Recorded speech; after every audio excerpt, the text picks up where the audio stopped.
സ്പെയിനിലെ മെയിൻ പുള്ളിയായ അലഹോപ്പിനെ നമുക്കൊന്ന് പരിചയപ്പെട്ടാലോ. ഇവനാണ് സ്പെയിനിന്റെ ഐശ്വര്യം. മൊത്തത്തിൽ സ്പെയിനെ അങ്ങ് ആശാൻ വാങ്ങിച്ചിരിക്കുകയാണ്. എല്ലായിടത്തും അലഹോപ്പ് കാണാൻ പറ്റും. ചെറിയൊരു ബ്രാൻഡായിട്ട് തുടങ്ങിയതാണ് ഈ അലഹോപ്പ് എന്ന് പറയുന്നത്. ഇപ്പൊ സ്പെയിനിലുടനീളം 280-ലധികം ഷോപ്സുകൾ ഉണ്ട്. എന്തിനു പറയുന്നു, പുറം മസാജ് ചെയ്യുന്ന കസേരയിൽ ഞാനൊന്ന് ഇരുന്നു. എന്റെ പൊന്നോ, എഴുന്നേക്കാനേ തോന്നുന്നുണ്ടായിരുന്നില്ല.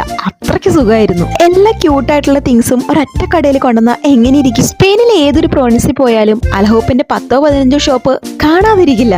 അത്രയ്ക്ക് അലഹോപ്പിന്റെ ഷോപ്പുകൾ സ്പെയിനിലുടനീളം ഉണ്ട്. കുഞ്ഞു ബ്രാൻഡായിട്ട് തുടങ്ങിയിട്ട് ഇത്രയധികം സ്പെയിനിലുടനീളം വ്യാപിച്ചത് അപാരം തന്നെ. ശരിക്കും ഈ പശുക്കുട്ടി ഉണ്ടല്ലോ, അതാണ് ഇതിന്റെ ഐശ്വര്യം. ഞാൻ നേരത്തെ സൂചിപ്പിച്ചതുപോലെ പുള്ളിനെ കാണുമ്പോ ആരായാലും ഈ കടയിലേക്കൊന്ന് കയറാതിരിക്കില്ല. പുള്ളിയുടെ കഴുത്തില് ഒരു മണിയുണ്ട്. ആ മണി ഇട്ട് അടിച്ചിട്ടാണ് പിള്ളേര് കയറുന്നത്. പല കടകളിലും വ്യത്യസ്തമായിട്ടാണ് പുള്ളിനെ ഒരുക്കി വെക്കുന്നത്. സ്കാർഫ് ഇട്ട്, തൊപ്പിയിട്ട്, മാലയിട്ട്, അങ്ങനെ വേണ്ടിയിട്ടുള്ള എല്ലാവിധ കോപ്രായങ്ങളും കാണിച്ചിട്ട് ആ ഒരു പശുക്കുട്ടിനെ നിർത്തും. ഈ പശുക്കുട്ടിനെ കാണുമ്പോഴേക്കും നമ്മളൊന്ന് കേറാതിരിക്കില്ല.